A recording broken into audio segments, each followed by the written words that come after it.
and welcome to the 2021 State of Medical Device Virtual Summit. So this session is one of our favorite topics, which is audits. It's called Let's Get Back to Auditing Remotely. My name is Karen Schuyler. I'm a solutions engineer here at Greenlight Guru, and I will be your moderator for today's event. So before we jump into today's presentation and introduce Nicolle Cannon and her company, Cannon Quality Group, I'm going to talk about a few logistics. So first, this session is about 45 minutes long. It includes about 15 minutes of Q&A at the end. Please submit your questions throughout the presentation in the box on the right-hand side. I will see them, and then we will get to as many of them as time permits. This entire session will be recorded, and slides will be available for you to download. I'd also like to share a few words about Greenlight Guru and why we put on this free virtual summit. So our mission at Greenlight Guru is to improve the quality of life. As an organization that helps you bring safer, life-changing devices to market quicker and with less risk, we want to live that mission, whether that's through hosting free training sessions or through our award-winning medical device QMS software. And if you'd like to learn more about why medical device companies around the world are moving away from paper-based general-purpose quality management systems and adopting our purpose-built medical device quality management software, please head over to www.greenlight.guru after today's presentation, and we will schedule a free personalized one-on-one demo. So now on to today's presentation, let me give a proper introduction to your presenter today, Nicolle Cannon. Nicolle Cannon is founder and CEO of Cannon Quality Group, which is a full-service outsourced quality management organization specializing in supporting startups and early-stage medical device companies. She started her company over 10 years ago, and prior to that worked in quality for device companies such as Fox Hollow, Advanced Technologies, and AVE/Medtronic.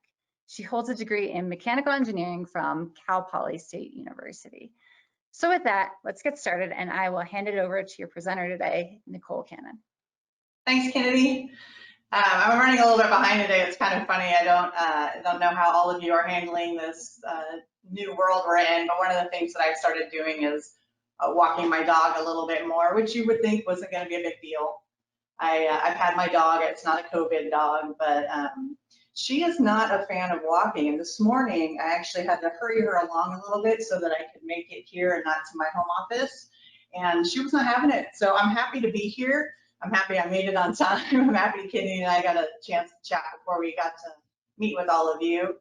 I'm sorry we're not in person. I look forward to when we can do it, but I'm glad we have this opportunity to do these remotely.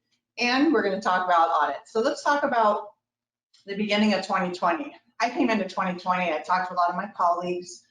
My focus in 2020 was to help organizations really stick to their plan and get audits and their quality program running on track versus wait until Q4. Over the last 10 years, I've kind of noticed all of us, some of us in the quality regulatory realm, we tend to kind of wait until Q4. We're hopeful all year, and we think Q4 will get our audits done. So I came into 2020 like resolute.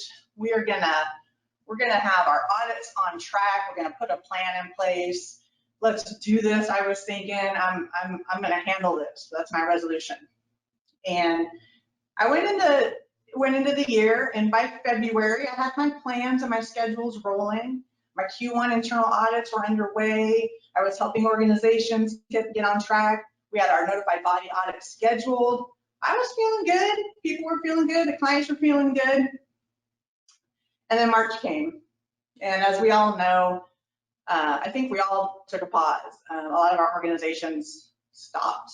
A lot of them stopped out of necessity, started pivoting for their product lines. None of us honestly knew what was in store. We had to make some quick shifts. We had to start thinking about other priorities than our plans for audits. And those all took the back burner. Supplier audits, we didn't know which suppliers were going to be applicable anymore. Internal audits just were not a priority. And notified body audits and external body audits, those just went up in the air. Nobody knew what was going to happen. External bodies didn't know what to do. So we all kind of went on pause, and 6 months flew by. And all our resolute plans for the year kind of just, I don't know about you, this is what I did. I was like, okay, we're done. And then at the end of Q3, we started dusting them off and realizing this state of flux is our norm right now. and we need to help people get back. We need to, I've done some remote audits over the last 6 months and 9 months now, sorry, the months are going by.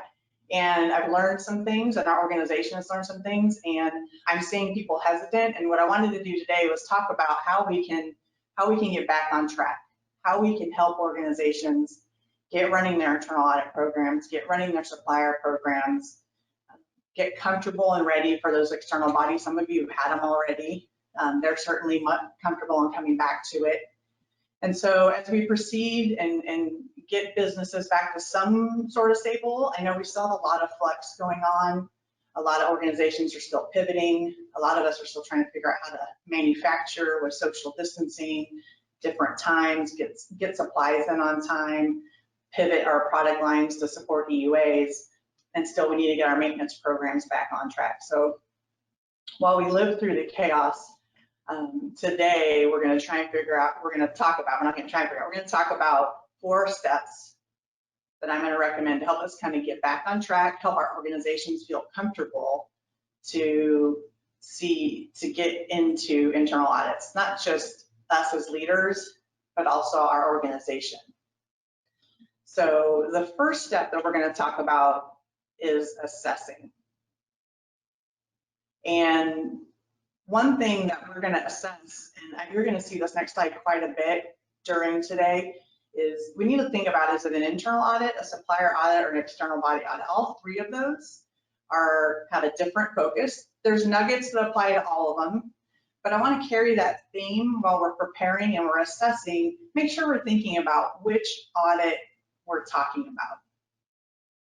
And some of the things to think about as we're assessing if the organization is ready for a remote audit, has anybody had a remote audit? Has anybody done one? Now, some people in the supplier program have done desk audits. Those are not quite the same, but it's at least a launching point. It's something to bring forward and carry forward. So in this assessment phase, when you think about which audit you're talking about, internal, supplier, external body, let's think about internal. A lot of you, if you're in this program, you probably are on green light, so you have your EQMS. Yet some of you, I know, maybe you recently purchased an organization that's still on paper, and they're going to be part of your internal audit program. And this applies to suppliers. A lot of our suppliers aren't on electronic. So how are we going to set up our remote audit to support an organization that might be paper, it might be hybrid, it's manufacturing or it's not manufacturing, it's in a different time zone. So these are the things, like, think about when you're assessing, just think about the variables. We'll get into planning and preparing, but the assessment part is to sit down with your organization, brainstorm, because the more that you get the other people involved that are going to be part of your audit, at least from the quality team first, the more comfortable you're going to feel that you've covered your bases. So are the SOPs, some of the other things to think about, are the SOPs written for paper, or maybe some people shifted during this pandemic to electronic pretty quickly, but their SOPs didn't shift. Again, I'm seeing that in suppliers and acquired small companies. The next thing to start thinking about is there a comfortable video platform that the organization has used or your auditor is used. So these have either your supplier or you and your internal program use them. Has the external body, do they have a platform they're comfortable with? These are things that start fleshing out in the assessment because they're going to be tools and things we need to plan for and prepare with. So sit the team down, brainstorm which audit we're talking about, and let's think about these variables of working through the documents, working through the tours, working through the platform, and we're going to dive a little deeper now into each of them. So after we assess, we're going to start planning. And you're going to see the slide because we just want to keep our focus for internal, supplier, and external. And as we're talking, you can be thinking about this for maybe one example in your organization. If we're going to do internal audits remotely, supplier audits, or external audits. The first thing that I want to plan is the agenda and flow. Up until now, I think we can get pretty rote with our agendas. It's pretty common, pretty consistent, but now we have to kind of flip those upside down and think about what is the agenda and flow given the variables that we just assessed? For example, with a supplier or a division that's on paper, are you going to break up the audit over a course of a day of days? Maybe are we going to let the auditors read SOPs ahead of time, give them in the suppository, and then at the end of the day, the auditor will give us records they want us to review, take a break, come back the next day. So this 8 hours of auditing may need to shift. How do we want to split this up so it's most effective and conducive for the organization, for both your people and whether they're auditing or the auditees? So we're going to think about in our audit agenda and flow, where's document reading, where's record review, where's physical inspection, and how can we break this up in a way to manage both our time and our team. We either going to need, if we're going to not split it up, we may need more people, whether it's on, I'm thinking about a supplier audit, for example, that maybe is on paper. And if we could stick to our normal process where we're going to read an SOP and we're going to look at records, they may need somebody sitting on the screen with you and then somebody else off scanning. You have to think about how are we going to split this up? How are we going to do the tour? And so once we get a sense of what the team feels like would be a good way to break up the agenda and flow, now we want to talk. We want to talk whether it's with the auditor, or whether it's your team that wants to sit with the external body auditor or an internal audit auditor and negotiate what's our schedule going to be and what's the flow. Can we break this up in this manner? Here's what we propose that we're going to do to manage our audit content and our split hybrid on-site, off-site, and the auditor's time and time zones. I had an audit this year. I was on the West Coast and the auditor was in Paris. And so managing how we were going to support an audit while I was up from midnight day, and I have to tell you, I'm not somebody who's ever done an all-nighter, and I didn't know if I was going to be able to do it. I did it, but it's things that factor in when you're planning, especially if you're planning it for your team, to think about those things. If they're going to have to stay up all night, how are we going to nurture their supporting and being on their best to be for the auditor? How are we going to feed them? You'll hear me think about that a little bit through this. I know normally we have, people might think that's extraneous, but usually this is all part of auditing, kind of setting up the course of the day, keeping the auditor comfortable, keeping the auditees comfortable. And again, each of these scenarios, you're in some different seat, whether it's an internal audit, a supplier audit, or an external body audit. We really want the best of everybody in those moments. So we're going to think through those things in assessment. And now we're going to plan, given what we know about each scenario, time zones, paper or electronic, experience with remote, experience with quality systems. So the next piece after we've done flow is additional things to think about. So that when we move into the preparation side, we're going to be able to organize that appropriately. One of the first things that I think about is the room. When it's a physical on-site, we make sure our whiteboards are clean. We have food set, again, I'm gonna bring up food.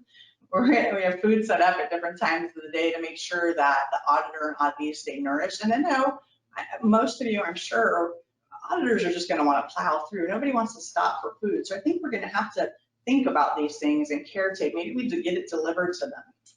And then the thing to think about is who's documenting. Sometimes we have somebody sitting in the room recording what's given to the auditor, questions that come up, maybe things that they see that we want to, our own team sees that we want to make sure are covered. Plus there's dialogue. These are things that in a person on-site situation is totally different than off-site. So whiteboard, you're not going to need to worry about a whiteboard, but what's behind your team, whoever's going to be interacting with the auditor, make sure they have some clean situation, right? Whether it's a screen or they don't have something obscene up there or inappropriate up there. Not that people would have things that you don't want up there. But maybe they have a whiteboard where they're sketching designs. We don't want that up there. But they may also want a whiteboard app so you can work with the auditor. You may need to be sketching things or drawing things. There's a lot of whiteboard apps that you can download, and again, they're going to need to test through. We'll get to that point. So do you do certain parts of your audit team? And now I'm thinking about external body audits, but again, it applies with internal body audits. When you're doing certain content, whether it's design or manufacturing, sometimes you need to do a visual representation. The next thing to think about is the files. How will we stage them? Even if you're on electronic, I mean, paper, there's a lot to think about.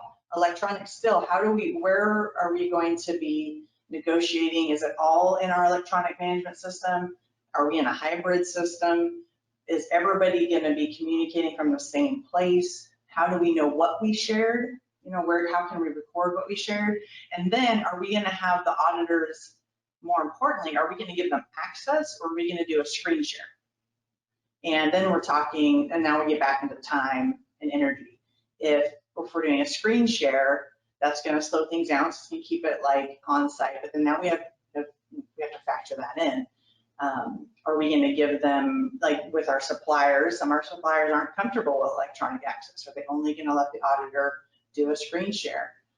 But these are things that we can talk through. You know, hey, can we put documents in a location for you that you can look at? Even if we're an electronic management system, we still may want to do that because it gives the auditor time to read it at their leisure and then come back and ask questions. I still think screen sharing after you've done that is a benefit. Put your records electronically somewhere, let them read through them at their leisure, and then, okay, let's talk through this process, this procedure, so we can look at the things together. The next thing, which is important, is interaction. Picking the platform. Are you going to use Zoom, WebEx, BlueJeans? You can use the Windows platform. I recommend something that has breakout rooms. If you don't, that way, you know, you can still do the side conversations, but you can come back to a main conversation. You may want breakout rooms as a back room. You may want to hold a separate platform for your back room, what you would normally serve as back room where you're chatting. These are things to think through. And then staying online. I also recommend staying online. I did a notified body audit this year where and again, what you'll learn through this today is that you may need to drive the conversation. We kind of expect the external bodies to have a process, and they're going to be getting it, but we can also drive into the conversation. And so we had an audit with a notified body, and they didn't want to stay online the whole time. They wanted to get the procedures electronically, read them, and then email us. And in hindsight, one of my takeaways was I want to keep them online to have dialogue. I'd rather, even if they read it for a little bit and let's say, hey, let's jump back on in an hour and let's go through those procedures, let's go through the questions, let's screen share. Let's bring some of that in-person intimacy back into it. Otherwise, it just starts to kind of diverge. And I think that just sets it up for future, everything they read starts to kind of snowball in that light versus coming back together and being able to work together to understand how your organization does something versus how they might be reading it in a two-dimensional scenario. So when we're planning, we have to make decisions, and these are the decisions you're going to make with the in your organization before you start talking to the full team that's going to be covered in the audit. You need to think through, so then we can now talk to the auditing bodies, whether it's an internal audit, a supplier audit, or an external body audit. So our next stage, after we've done our assessment, we've done some planning, given what we know in assessing, now we can plan what platform we want, we can make decisions. Now we need to start preparing. And some of that preparation I've hinted to a little bit is, talking to the auditor around, do we need to negotiate more time? Here's the time we were planning. Does this work for you? We'd like to break it up over 5 days, 4 hours every day, or 2 hours in the morning, 2 hours in the evening, or we want to do a solid 8 hour. Let's get out of what's been set. I mean, we do the 8 hours a lot of times in organizations because we had to travel there or it's convenient. I don't know that it serves us anymore. I don't know that we have to. So I think trying to break out of that in these remote audit scenarios and put it out there as a possibility and test it is a worthwhile conversation, especially, maybe your external bodies won't be open to it. Maybe they will be, maybe they haven't thought about it. But in internal and supplier, certainly, right?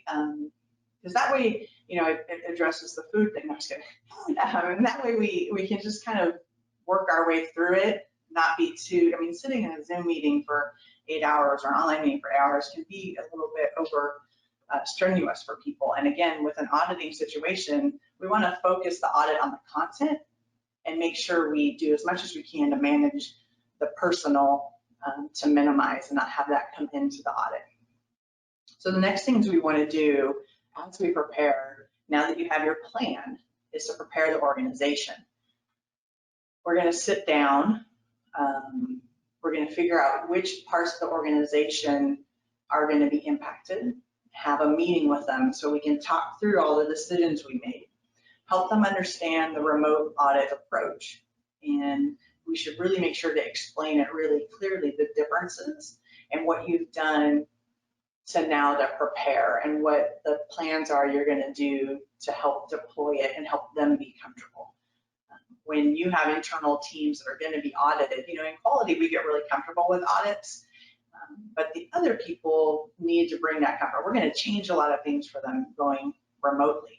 So what we'd like to do is prepare them for that change, talk them through the difference that you've perceived and that you've gathered, and then tell them all the great things you're doing to prepare them and make it seamless and not take too much of their time. Again, if we're doing internal audits, our other team members, as we know, it's hard enough to get audits scheduled and impact people's time. Remote audits, we want to really make sure we are efficient and effective and doing the best we can and helping people know that we're doing everything we can to make this efficient and effective for them. So when we talk to them, we're going to need to help them understand, here's the agenda. So let's go through these 5 points. Here's the agenda and flow of the audit. Here's when you will likely be called upon. And the reality is with remote, we should be more on time. Sometimes with in-person, we can digress and move toward things because of the tour, but with the remote, we should be able to be on track a little bit more if we've scheduled this with taking into consideration when review is going to happen and when conversations are going to happen. We need to help them know how document review is going to happen, help them know what they can share and how to share it, and if you're going to be with them and how they can dialogue with you so they feel safe and comfortable. Because remember now, not only most of your team is still going to be remote, even if maybe a portion of the audit, you might have an on-site person doing a tour, for example, most of the team is still remote and without you. In the past, they've had the comfort of their quality or regulatory person keeping them comfortable. So in this case, let's talk to the team, help them understand, help them know which medium we're going to use. If you're going to use a whiteboard app, help them start using it so they can be comfortable using it. They need to think about, also remind your team about confidentiality and what the boundaries are and what the sharing are. What are we emailing? What are we putting electronically? What are we screen sharing? What's allowed in dialogue? Some of that is normal on-site practice, but now you have electronic interaction that's a little different than in the past. And then when we get through how the documents are going to be reviewed, we want to help them know, stay online with them or give them a minute. Then we move into the record review and storage. You've told them how we're going to give the auditors access. You're going to let them know how you let you know what they got to see. And then we need to talk about the process tour and the product show. So a lot of times somebody will walk an auditor through the organization. How are we going to do that now? We can have somebody with a camera. Just think through the platform. Are you going to have somebody with a GoPro on? Some people think, well, I can just walk around my phone. Try it, practice it. It's hard to do a video tour with stability, keeping your arm up, keeping the flow consistent. Because you have to remember while you're showing the screen, you're not showing yourself. So you have to just kind of think through, and we'll talk about one of the steps is going to be doing a run through. How do we want to give them the comfort and sense as if they were here with us in person, but they're remote. And I think, one of the big things with auditors is you don't want to hide anything. So if we can do a tour, the product show, when you're in your design audit a lot of the time, or your regulatory review, a lot of times you have a physical product. How are we going to answer that in person, so that the person, or remotely, so that your team member who's supporting remotely now knows what they can do. Are we going to ship them some product ahead of time? Are we going to have a slideshow with the product examples? Are we going to whiteboard the product? So having your team know how the auditor will be able to see the product, and then lots of times when you're auditing, you're going to want to go back and look at the product again. So what's going to be this option that they can look at or go to that's going to give them that same ability when they're auditing? Same with the process tour. I think if you do a tour, if you do a video tour, maybe you record it so they can go back and look at it. And it's, it can be deleted or it can be stored and, has limited access. These are things to think through and practice. And again, then the final interaction at the beginning, I'm going to keep bringing food up because I've noticed over this last 9 months, it's definitely something we forget about.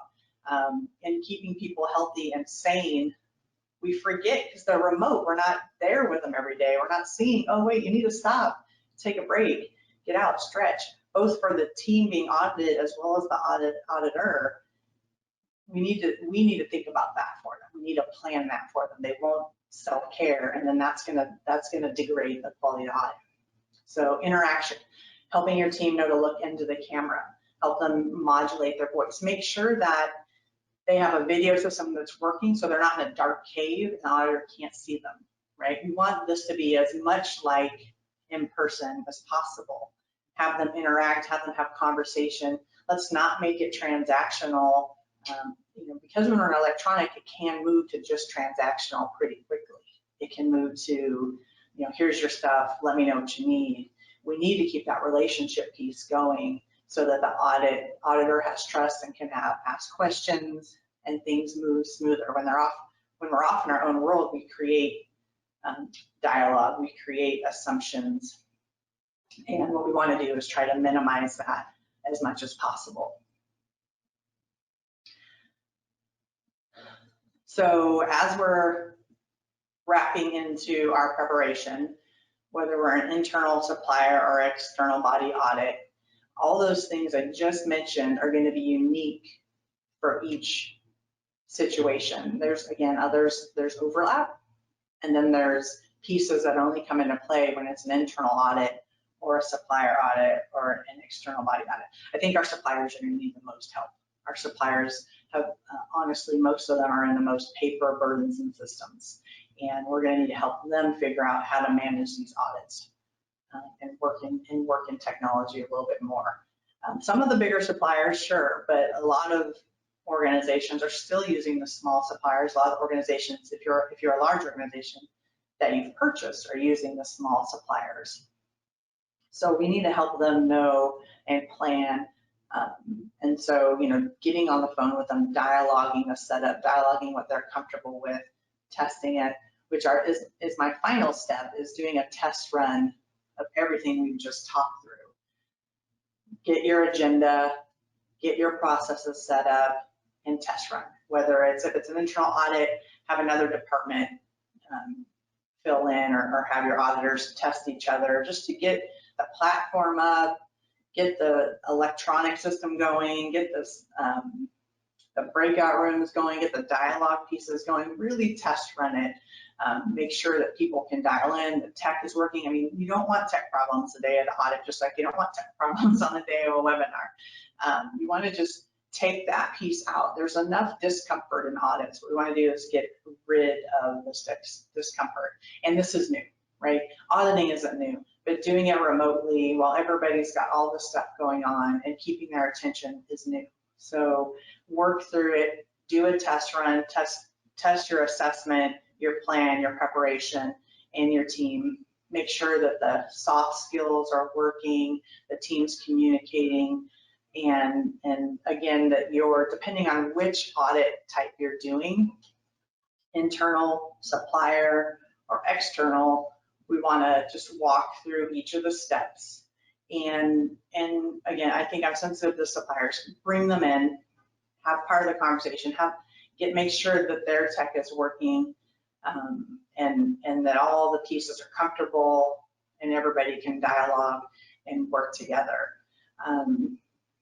I was thinking about, when I think back to that audit I was mentioning that was on a different time zone, I'm glad that it was me, my team that was on the time zone. I'm not glad for my team. That was definitely hard. Figuring out as a leader how to take care of your team that's running from midnight to 8 to support an audit is part of why we're having this dialogue is things to think about. And I definitely could have done better. But thinking, I'm glad that it was us versus the notified body, right? I want to create that balance and that comfort, and we have to figure out how to bring that to everybody. And think about it for suppliers. How do we help them do their best and show their best and get comfortable? So to sum up, the 4 steps are: we're going to assess, we're going to plan, we're going to prepare, and then we're going to do a test run, and then we're going to be class and quality people, and we're going to bring a 5th step in that I didn't include initially, and we're going to debrief.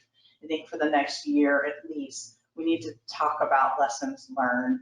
We need to think about, in each case, whether it's after each audit or maybe every quarter, you get your whole team together.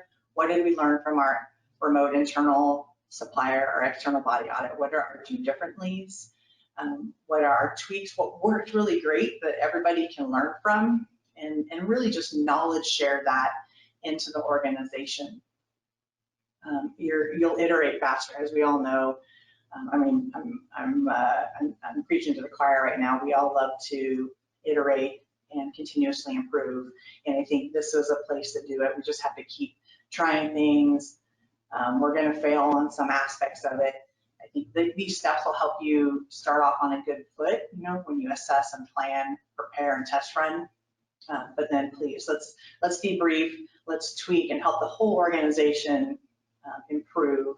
And it doesn't need to be a process. I just think, you know, I think it's inherent right now just to debrief after these audits and share those experiences, what platforms worked, what breakout rooms worked, what whiteboard app worked, what touring options worked, what way of sharing records and sharing procedures worked. How do we take care of our auditors? What agenda and flow worked best for you and your organization?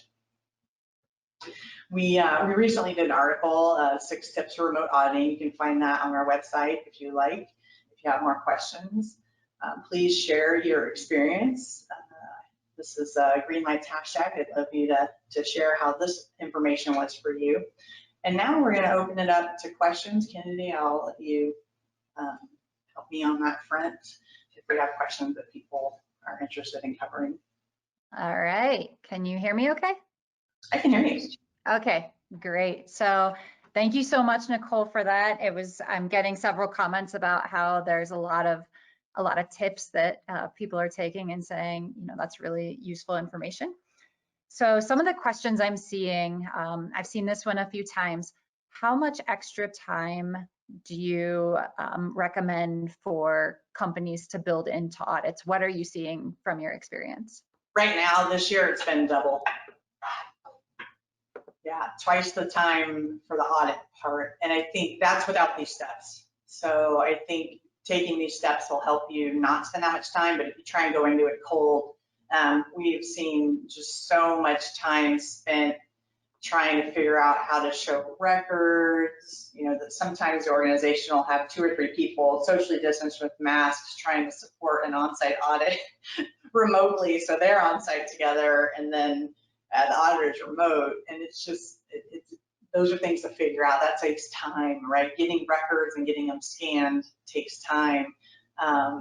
Figuring out, even when they're on an electronic system, figuring out where to store, give the access to the auditor. Am I sharing a screen? So now if I'm sharing a screen with you, I can't dialogue with anybody else. There's not, so then breakout room. So if you don't do any of these steps, double the time. Okay, great. I have another question from John asking, how will notified bodies view companies that have not done their internal audits, either on-site or remote, but have put in a documented COVID-19 mitigation in place for 2020? Are you seeing NCs issued for something like this? That's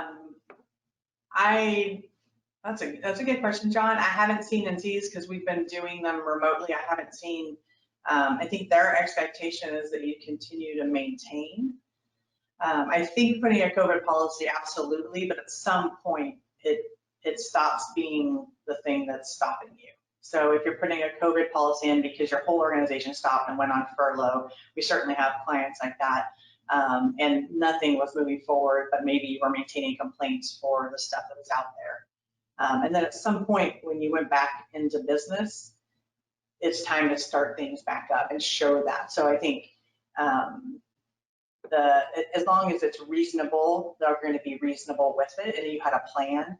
I'm not seeing an NC for, stopping, here's what we did, and then now we're starting.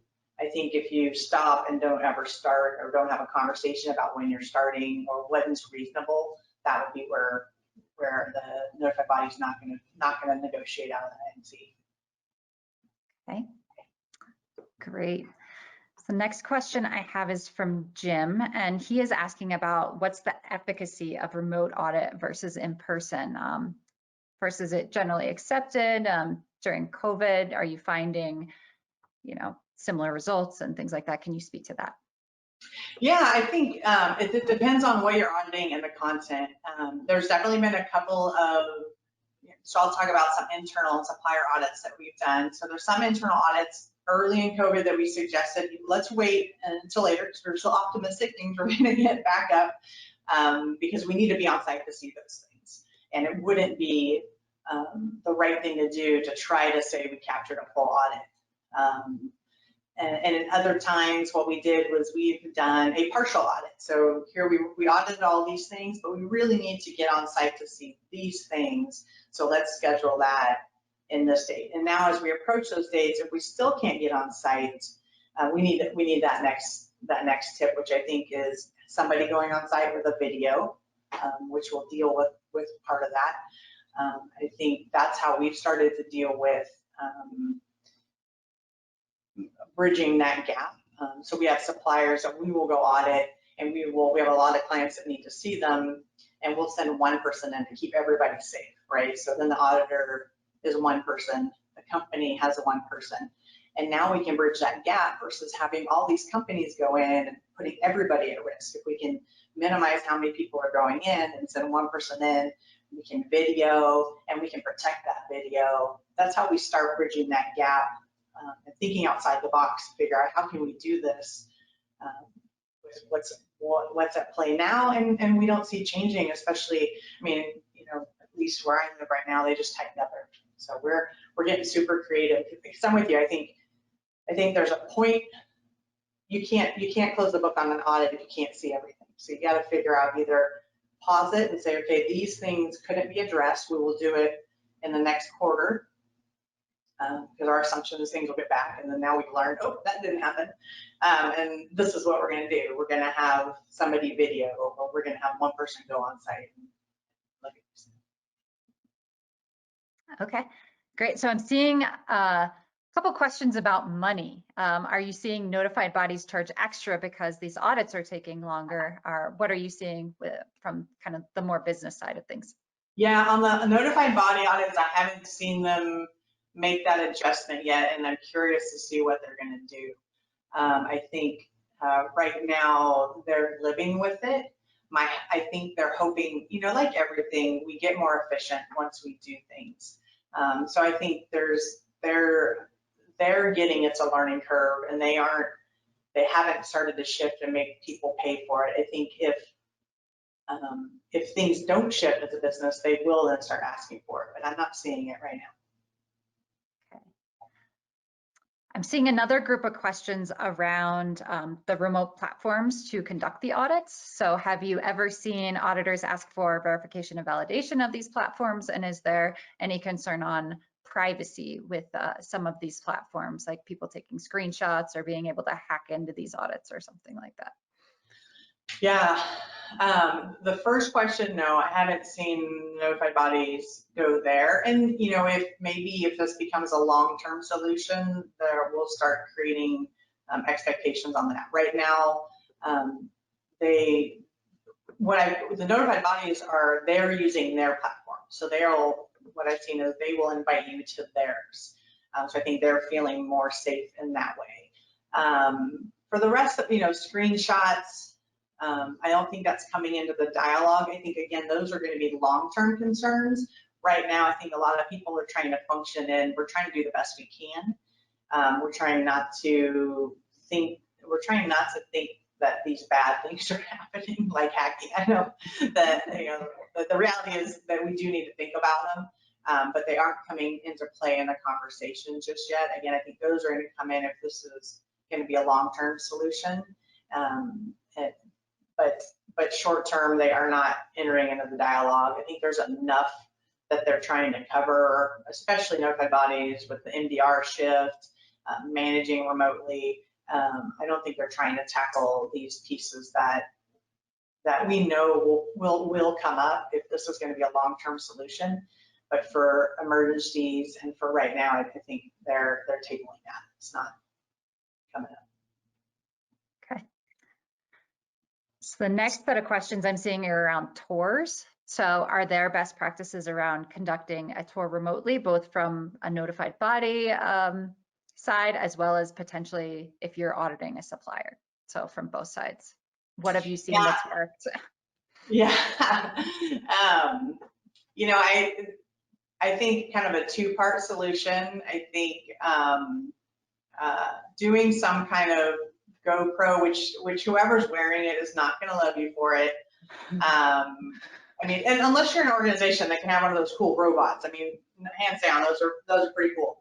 But I don't, I think just having a supplier, the more active, if, and a phone is fine, it's hard, but if, I'm going to go down to supplier first. So if you want a supplier, say, hey, will you stand up, walk around, and then that they're walking and showing you the concern about them hiding things from you is low. If somebody else can be there, even better. And if occasionally you can stop, you can look at the person and then they can walk. You can get a little seasick, so that's why I kind of go to more of a stable solution. But again, that all goes up with price. I think at the end of the day, doing a walking tour builds trust, because then they can see, look, I'm walking over here. Okay, I'll stop and stand. Don't get seasick. Hold on. Here I go. I'm gonna go in the clean room. Here's the outside. Stabilize for a minute and talk. If you can do kind of a two, maybe two people are logged into the platform. One is screen sharing with a camera. One person is the one dialoguing. Then you can be in a conversation together. That works really nice. Record it. I think record it while you're doing it. Figure out how to cover the NDAs. You can certainly only share it for a certain amount of time, but then you can go back to it. And it can be recorded. You can keep it and you can play it as a screen share. Like, okay, remember when we went over here, or the auditor can ask, hey, can you go back and show me that part when you were in, the manufacturing line with the laser? Can you zoom in on that? Or can you have somebody go back over there and zoom in? But at least the tool will get you started, and then you may need to go back and do some deeper pictures or some deeper zoom ins later. All right, great, thanks. So we have time for one more question, a quick one. I'm seeing this from Pavla, and it's asking, what's the best way to coordinate the audit team if all members work at the home office? Have you seen best practices around that, challenges, things like that? You mean the whole team is on site and there's remote? Well, a coordination of the audit team during, so if you have people in multiple locations, is there a good way to manage all of that? Yeah, definitely use a platform that has breakout rooms so that you can, during the audit, you guys can have side conversations, and you need a chat function. Before the audit, the test runs, getting people on the call, checking, maybe if you have somebody who's more of a coordinator, teeing up everybody ahead of time, making sure everything's working. Here's what we found during the audit, kind of just like a webinar series, like 10 minutes before they're supposed to come on, have your coordinator get with that person. Okay, looks like we're looking good. Why don't you pull up, make sure everything's working for you. Here's what we're doing. We've made some shifts. This is going to be a breakout room.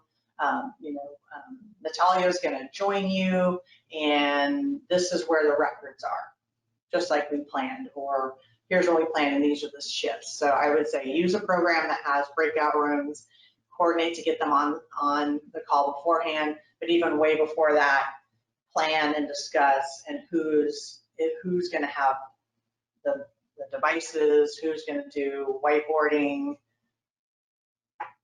Okay, great. So with that, I know you said we had people that. okay. Yeah, with that, we're at time. So thank you so much, Nicolle, for sharing your knowledge on this. Really appreciated it. And thank you all. Hopefully you will join Thank our you. next session. Yeah, thanks, Kennedy. All right. Thanks, everybody. Have a good one. All right, have a good one.